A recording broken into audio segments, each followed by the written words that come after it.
buriya kera twiga civisme bajyaga baduha definition ya patrie, nicyo nita igihugu cyawe, bakavuga ngo la patrie c'est le pays où l'on est né et dont on est citoyen, ngo ni ahantu wavukiye kandi ukaba umuturage waho. Ibi ngibi tubyiga nk'abana byari ibintu twafataga mu mutwe, ariko uko umuntu yagendaga akura akagenda utekereza ku gihugu.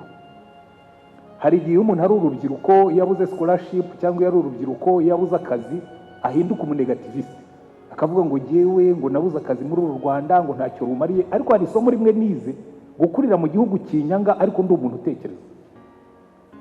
Naribajije ndavuga ntuke jewe nigishaga muri university, nari maze kubona buruse yo kujya kwiga nkazana PhD, nari hayi intego yo ko ku myaka 29 nzaba mfite PhD. Nayibonye mfite 58, ubwo urumva nivuye trombo. Ariko icyo nenda kubabwira, jewe naricaye nk'umuntu utekereza, ndavuga ngo iki gihugu nkifitemo droit banyimye, ariko ntibikuraho responsabilité zanjye kuko ndi citoyen w'iki gihugu. Muzabaze abana nigishije bose bazakubwira yuko nari mu barimu bigisha nkita no kubana nigisha, kuko navuze ngo no, singiye kwitiranya uyu mwana n'ababyeyi be, singiye no kwitiranya uyu mwana n'igihugu cyandenganije. Uyu mwana agomba kubona ibyo mugomba kuko ndi citoyen w'iki gihugu. So hari droit, hari na responsabilité. Dufite abantu bavuga nabo u Rwanda, tukabibazaho kwibaza uriya muntu kuki avuga nabi igihugu cyamubyaye. Reka mbabwire ibintu bibiri hanyuma tubifateho umwanzuro. Kategori ya mbere igizwe n'abantu bazi u Rwanda ariko baruzi nabi. Kubera iki? Hari abantu bazi u Rwanda barubona nk'imirima, barubona mu maso y'inyungu, batekereza muri ya mindset ivuga ngo tura tugabane ni wanga tubijajure. Ngira ngo iyo ntuza murayizi, abizi imigani y'ikinyarwanda. Abo ngabo rero babona u Rwanda mu buryo bw'inyungu, bakabona icyo barukuramo aho kubona icyo barushyiramo. Bamwe bagiye kera abandi bagiye vuba. Abo ngabo niyo wabakanguza iki? Abafaransa baravuga ngo ushobora gukangura umuntu usinziriye ariko ntabwo ushobora gukangura uwigiza nkana. Abo bo rwose wenda mushobora kumbwira mutari ko ibyo n'ubwihebe. Reka mbabwiraho ni mbaho urugero rumwe rwabigiza nkana. Ngewe nabaye muri komisiyo y'ubumwe n'ubwiyunge imyaka 12, nagiraga umugisha kuko ngiye mvuga icyongereza n'igifaransa. Inshuro nyinshi muri delegation zajyaga hanze naragendaga, cyane muri kiriya gihe tugitangira twaragenze pe. Noneho nza gutanga ikiganiro muri Canada, Quebec. Ndabaganiriza, bamwe no mu bari barimo bari abantu twiganye muri university. Noneho tuvuyeyo niho nasobanukiwe ibi ngibi bwo kubabwira.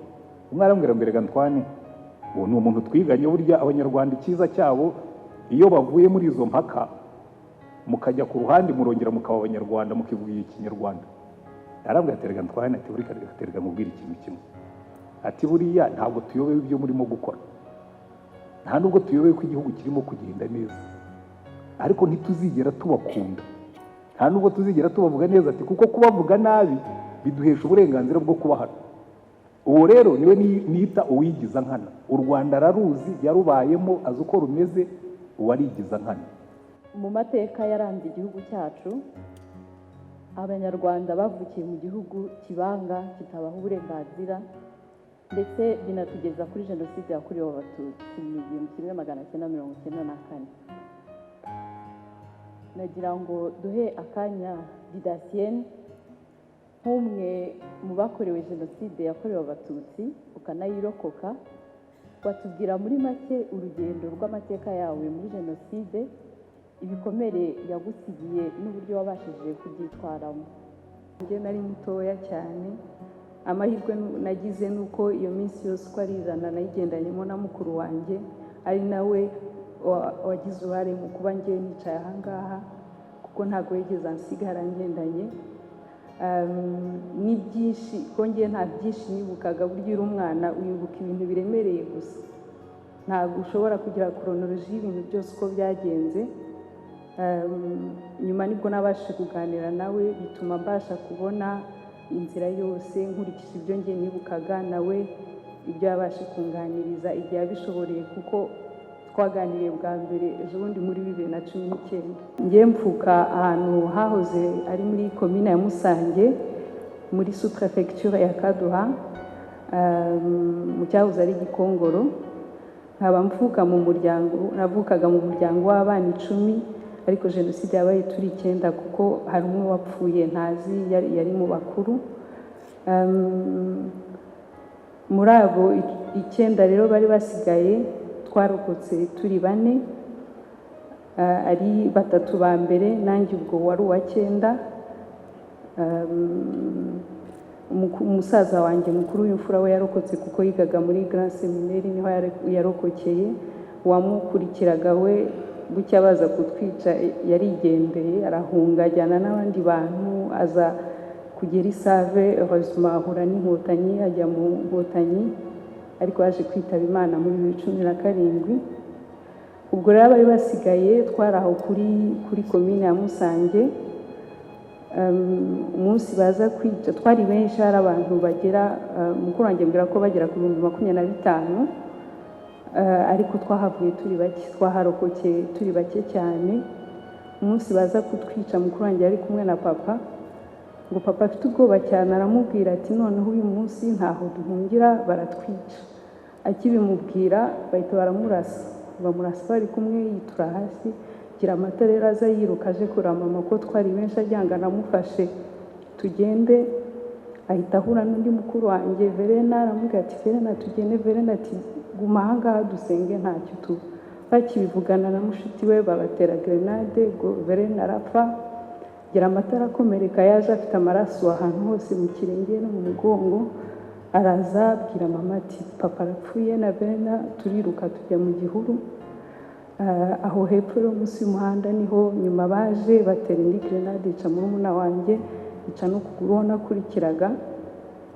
Ubwo tugumaho, nyuma igitero kiraza, babona mama ati munyice n'undi abana banjye mwabamaze. Baramusiganira ngo ari umuntu mwiza cyane. Bamusiganira nyuma umwe amutera icumu rihinguka mu mugongo, bamusiga ngaho asamba. Turagumana umugoroba. Gira amata ambwira ko ajya gupfa, aramubwira ngo genda ucakira amazi. Nawe ntabwo yarazi ko umuntu yasamba nyine asaba amazi. Ati se ndayakura hehe nimva hano ko banyica? Ati manuka wepfo mu gishanga, genda hari ayo wabona. Ati niyo yaba ari ibiziba nta kibazo. Arangije ahita arapfa. Ubwo rero urugendo nyine rwabaye rurerure, tujya mu baturanyi, tuza gusangayo uwo musaza wanjye wundi na murumuna bari batoya, nabo barafite imyaka 13, 14. Bamubonye ko yari mukuru barishima, bagira ngo ikibazo kirakemutse. Batangiye kumubwira ibibazo byose bafite, ko bashonje, ko bagize gute. Ariko uwo muntu twari tugiyeho ari umuturanyi wacu, aravuga ati ntabwo nabahisha muri 4, ntabwo byakunda. Mu gitondo azirukana umusaza wanjye n'uwa mukuru wanjye, ajya kubahisha ku musozi hejuru mu gihuru. By'abana nyine ngo imbeho irabica, bajya kota izuba, igitero kibasanga nyine nabo babiciraho. Ubwo mu bantu mu rugo bari bahari, njye nagira amata twari dusigaye. Ariko bajya kwica ngabo baramubwira ngo avuga we Gira amata, ariko Gira amata bari bamuzi yari mukuru, arahabarangira. Ariko ubwo raduhishaga, umusaza we wayoboye igitero aramubwira ati mbabarira ugire ko twonse ibere rimwe, ureba ahantu banyuze. Atari ko ejo niba bataragenda nzabica. Nuko rero tubaburije kugenda, tujya mu bihuru turihishahisha. Gira amata n'ibyo mbwira ngo byageze aho buri cyangwa buriya tumaze ibyumweru byinshi mu gihuru, ngo akajya ahekenya imigozi y'ibijumba akampa tuzi twayo. Njya mubwira ngo niyo mpamvu ntabyibuha.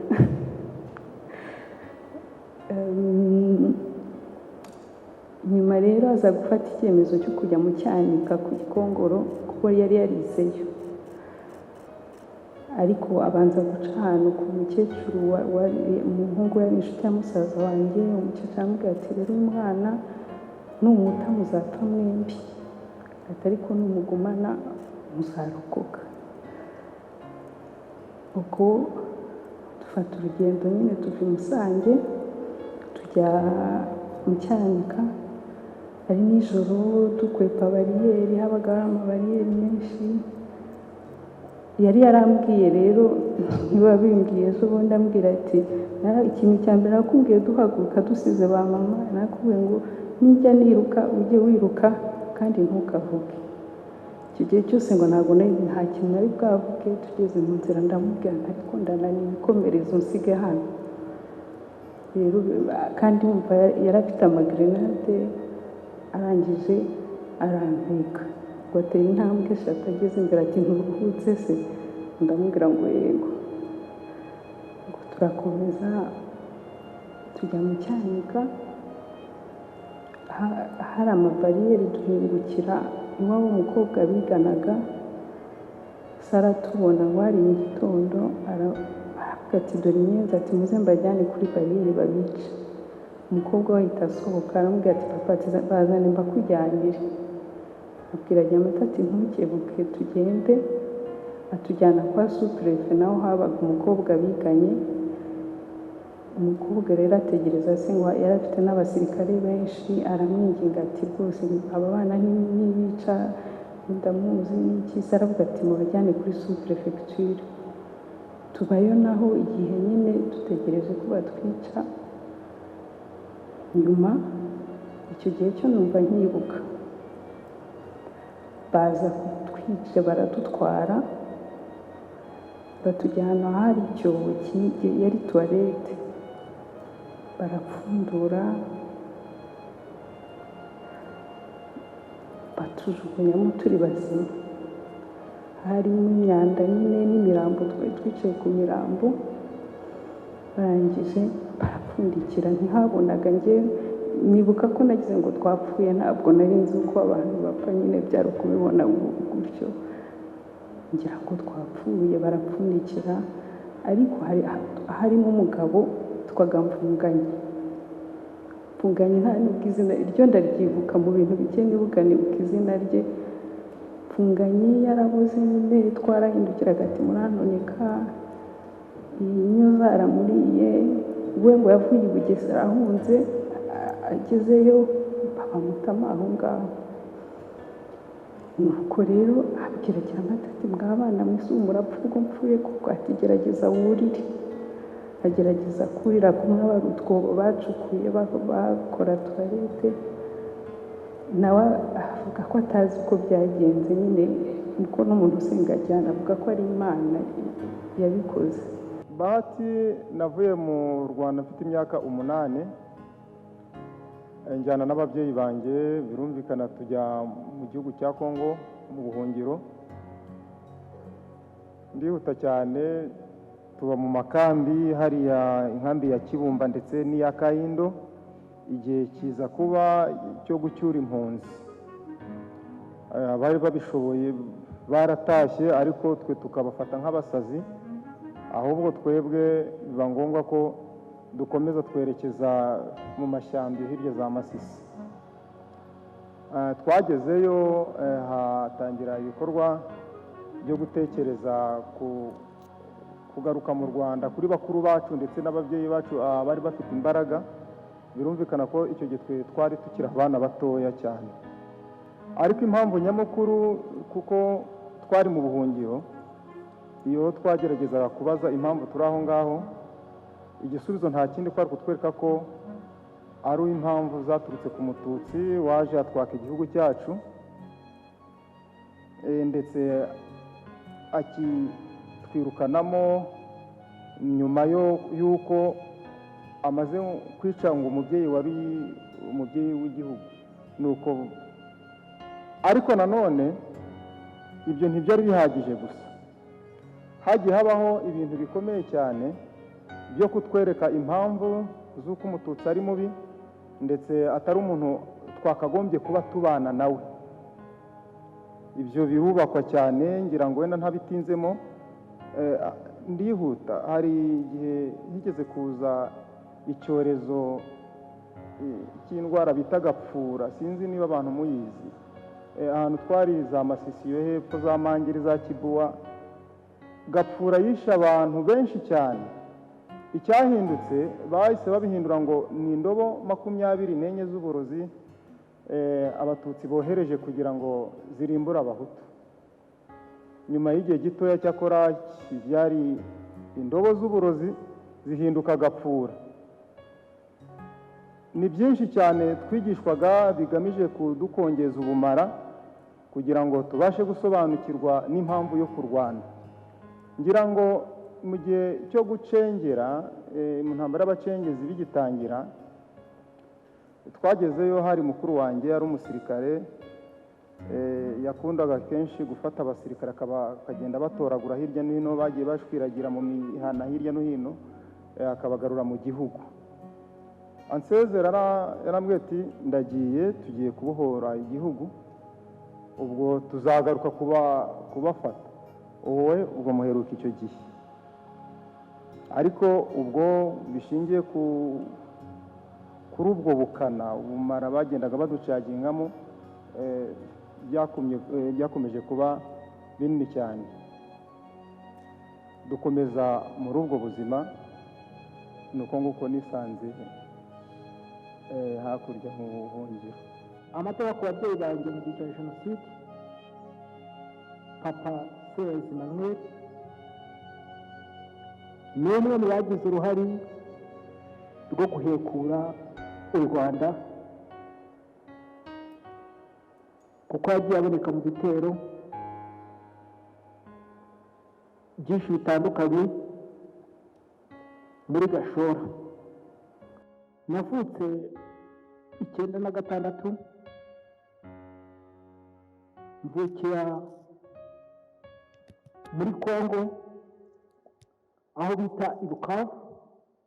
Sindi buvuge byinshi ku mateka y'ababyeyi kuko ibyinshi simbizi, ariko kimwe nzi cyo nuko umubyeyi wanjye Emmanuel yagize uruhare mu guhekura urwambyaye. Ibikomere byaneye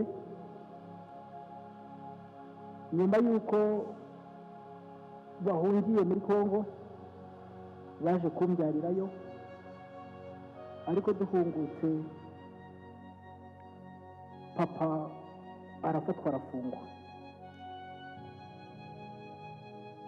2003 mu gihe cyo gutanga imbabazi, nyakubahwa perezida wa repubulika atanga imbabazi ku bantu bemeye ibyaha bakanabisabira imbabazi.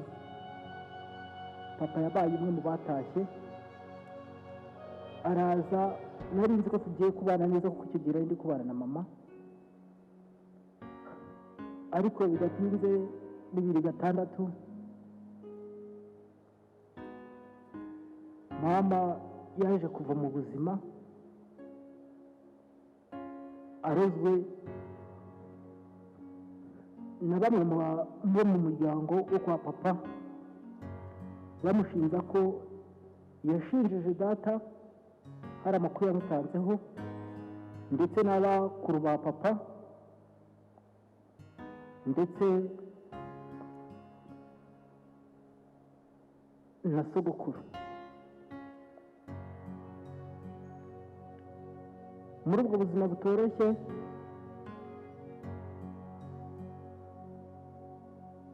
sinari mfitiye ubwenge buhagije bwo kuba natekereza ngo menye uko bimeze, kuko nari nkiri muto ku myaka 10, icyumvikana ko umuntu aba akiri muto.